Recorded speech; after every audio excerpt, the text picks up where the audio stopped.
ahead, African countries require a comprehensive approach that involves multiple stakeholders working together, in which India has a very important role to play. The second African joint military exercise, which is a key element of India's diplomatic ties with African countries, in which 24 countries are being represented by their militaries, contingents, teams or observers. This is taking place at the foreign training node of the Indian Army, which is located at Aundh Military Station in Pune. The 10 days exercise will focus on humanitarian mine assistance, United Nations peacekeeping operations, etc. There are more than 100 participants. The idea of India-Africa militaries for regional unity, called as Amrut, is taking shape.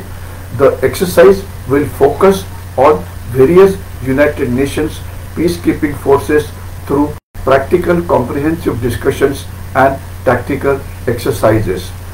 In addition to this, the country is going to host a very important conclave called the India-Africa Army Chiefs Conclave on March 28 and 29. What we have to understand is, today India is one of the biggest contributors to the United Nations peacekeeping mission. So therefore, it has a very important role to play. As far as the world is concerned. In addition to this, India is contributing to many efforts of the United Nations in terms of disaster management, etc. So therefore, many countries in Africa face a problem of landmines, unexploded ordnance, and the joint exercise will benefit these countries greatly. This is also being looked at as improving our diplomatic ties with the African countries. The countries will also be given an exposure to India's defense industry, and various mechanisms like Make in India, Atmanirbhar Bharat, visits and interactions will also take place to defense production industries, etc., and they will be taken to these various establishments. The Raksha Mantri Shri Rajnath Singh will be the chief guest on the occasion for addressing this enclave. What we have to understand is that the defense and strategic ties with Africa is important, because China is attempting to expand its footprint in the continent and creating a lot of problems for the African countries, giving them loans which they can't repay. India has taken various steps to cooperate with African countries, and this is just one of the steps to take this relationship further. Now let us look at two important issues. First is, what are the security threats the African countries face, and what is more important is, how do we in a cooperative management overcome these threats. There are several challenges such as terrorism, ethnic conflicts, piracy, cybercrime. Now overcoming these challenges require a comprehensive approach that involves various stakeholders, including the government, the civil society, various organizations and international partners, where India has an important role to play. For example, first challenge is terrorism and violent extremism. The Africa is today affected by various terrorist activities. Groups like Boko Haram, Al-Shabaab, ISIS, etc. They often target civilian infrastructure, government officials, causing widespread fear and instability. This results in significant loss of life and economic damage. So therefore, this has to be stopped. Many countries are facing conflicts and civil wars. These are because of political or ethnic tensions or religious tensions. They cause a significant humanitarian crisis, displacement of people, loss of life. So the countries have to work together to ensure that this does not happen. Organized crime is a big enemy as far as Africa is concerned. This includes drug trafficking, human trafficking, arms smuggling. These activities fuel corruption and violence, which undermines security of the country. Cyber threats are increasing.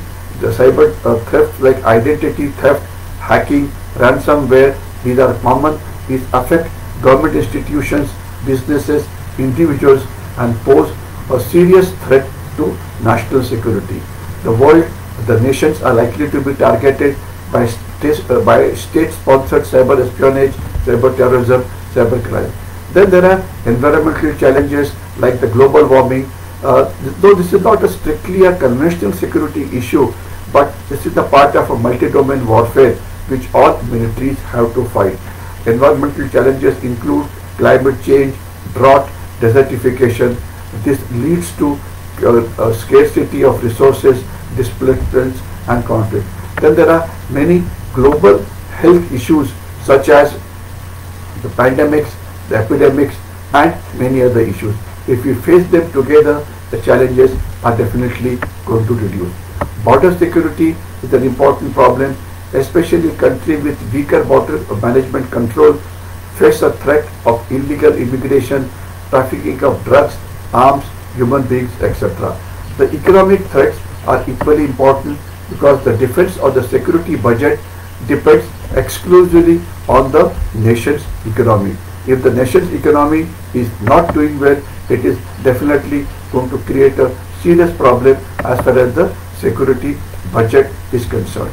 Most of these countries have limited resources, so therefore they are not able to allocate enough for their defense needs.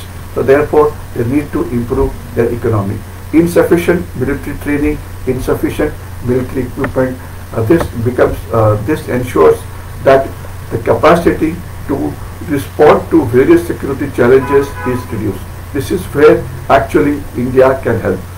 Most of the African countries get very limited international support. Now this is also creates a problem for them and also for the whole world. So the issue is, how do you overcome these challenges? These challenges can be overcome by comprehensive approach that address both internal and external factors. It involves military training, modernization, addressing internal conflicts, improving governance, strengthening international cooperation, etc. Strengthening governance ensures that security challenges can be met effectively. Strengthening the rule of law is equally important.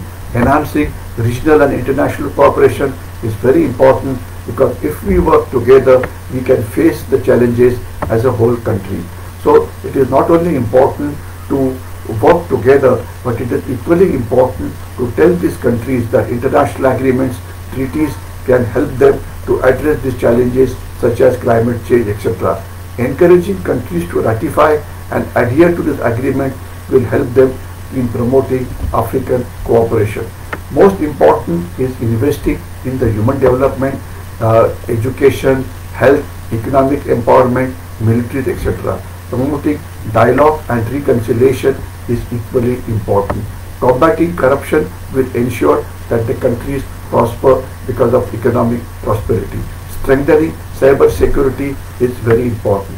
Investing in technology is equally important. So therefore, strengthening the rule of law, enhancing regional cooperation, investing in human development, promoting dialogue, reconciliation, combating corruption, strengthening cyber crime capabilities, etc. will definitely help in improving the security environment and carry out more development.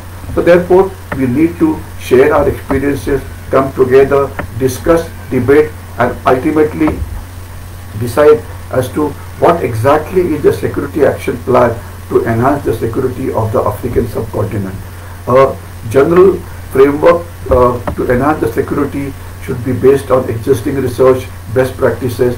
A comprehensive security action plan for each country should prioritize building of capacities of African armies, strengthening institution and legal framework, addressing the root cause of insecurity, promoting regional cooperation, and enhancing international participation.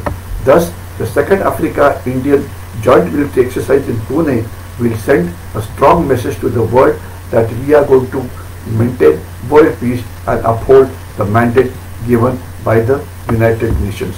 Overcome security challenges in African countries require a comprehensive approach that involves multiple stakeholders working together.